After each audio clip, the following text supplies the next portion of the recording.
Как продвигается вакцина-профилактика, как не допустить распространения заразного вируса полиомиелита и бороться с отказниками? За этим столом обсудить самую актуальную проблему профилактики полиомиелита собрались представители Джайрасской районной больницы, Общественной палаты Ингушетии, Министерства здравоохранения и другие. Насколько это актуально, можно посмотреть, если увидеть тех детей, которые сидят с острым вялым параличем в коляске, и на всю жизнь они остались инвалидами.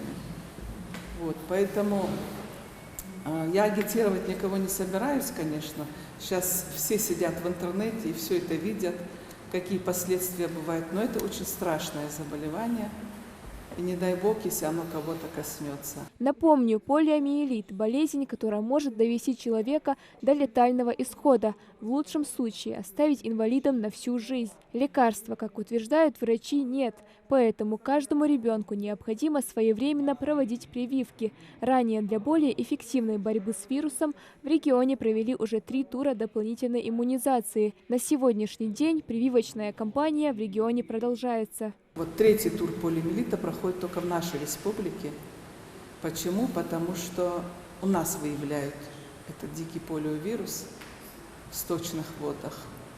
Другие субъекты уже сделали прививки, им уже отменили, а вот мы еще под угрозой.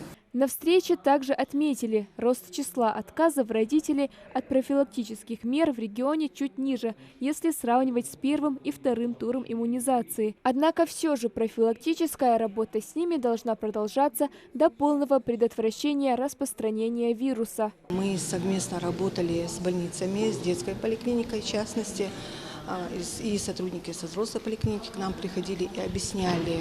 Мы организовывали у нас в школе родительские собрания, где на родительских собраниях более детально, более разъясняя эту тему, что эти прививки нужно делать для того, чтобы в последующем ребенок не мог заразиться или заболеть. Отказываются и по религиозным убеждениям. На встрече имам сельского поселения Альгети Башир Евкуров отметил, ислам – религия, которая обязывает каждого мусульманина должным образом заботиться о своем здоровье, тем более о здоровье ребенка, и искать способы предотвращения болезней.